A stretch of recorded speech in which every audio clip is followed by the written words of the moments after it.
তোমরা টায়ার্ড?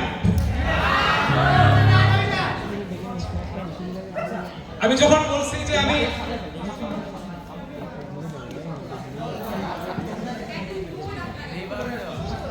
আমি যখন বলছি আমি স্ট্যান্ড আপ করবো, আমার ফ্রেন্ডরা আমাকে বলছে তোর কিচ্ছু বলা লাগবে না, তুই খালি সামনে যাবি, আমরা হি হি করে হাসবো।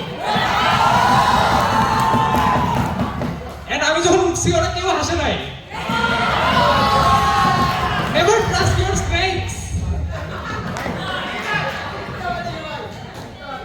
আচ্ছা, তো আমার আম্মু হচ্ছে অনেক প্রোটেক্টিভ একটা মম।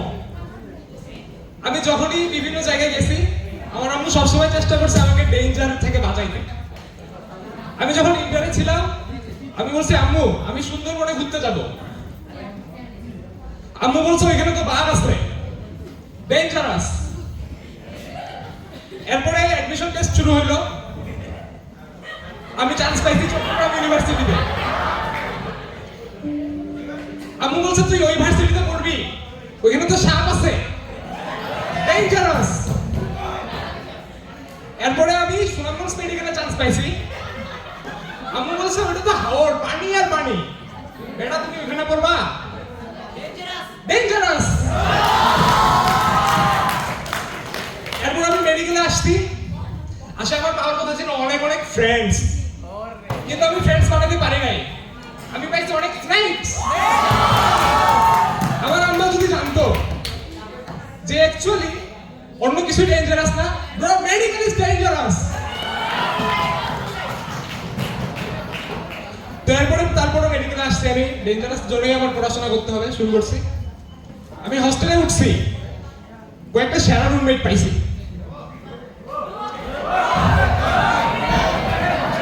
আমার এক রুমমেট হচ্ছে রাফি, ওর প্রিয় শব্দ হচ্ছে ব্রো। আপনি ছেলে হন, মেয়ে হন, জুনিয়র হন, সিনিয়র হন, ও আপনাকে ডাকবে ব্রো বলে। আমরা যখন রিক্সাওয়ালা মামারে ডাকি তখন আমরা কিভাবে ডাকি? এই খালি, এই রিক্সা যাবা, গ্যাস ও কেমনে ডাকে?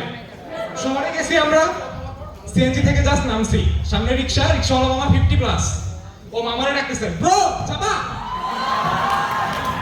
রিক্সাওয়ালা মামা সুনামগঞ্জের, ও তো ব্রো মানে বুঝে না ভাই, ও তো ঢাকা থাকে না, ও বুঝে নাই, তাকায় আছে ফেলফেল করে। রাফি আবার বলতেছে ব্রো ইন্ডাস্ট্রিয়া যাবা। আমরা যারা সাধারণ মানুষ, নরমাল, মানে এইসব ব্রো ট্রো বলি না, we are not Gulshan kids, right? তো আমরা যখন মন খারাপ থাকে আমাদের গার্লফ্রেন্ডের কাছে এক্সপেক্ট করি যে ও বলবে জান মন খারাপ করো না, বাবু মন খারাপ করো না। কিন্তু রাফি তখন এক্সপেক্ট করে যে ওর গার্লফ্রেন্ড ওকে বলবে ব্রো মন খারাপ করিও না।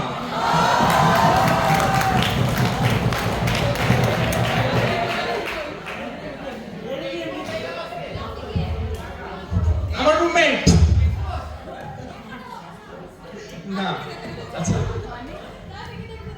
তো এরপরে আমার আরো ফ্রেন্ড আছে, আমার সব ফ্রেন্ডরাই জস, সরি স্নেকসরা জস। এর মধ্যে একজন হচ্ছে আবির।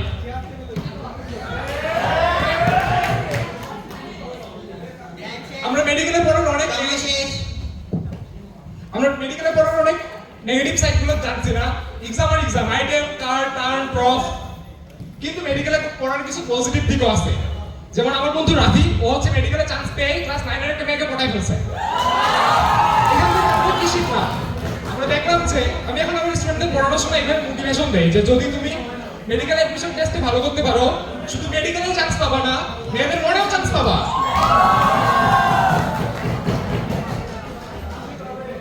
তো আমার ভাই বলছিল যে মেডিকেলের সিনিয়র ভাই বলছিল যে মেডিকেলে আসলে ইন্টারনেশনাল প্রেম করিস না, মেডিকেলে যে অনেক করতে পারবি।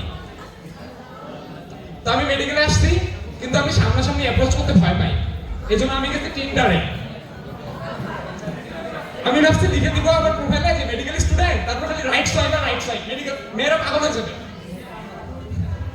তো একটা রাইট সাইড আসছে একটা মেয়ে, আমি ওর প্রোফাইলে ঢুকছি, এন্ড প্রোফাইলে ঢুকে দেখতেছি ওর প্রোফাইলে দেয়া clinically depressed people do not message, এক্সামে ফেল করেও নির্লজ্জ people do not message, nerve people do not message, late night crying people do not message. সব ঠিক আছে, আমার কথা হলো এতগুলো কথা তো লেখার দরকার ছিল না। ও যদি শুধু লিখতো medical and guys don't message, তাহলে তো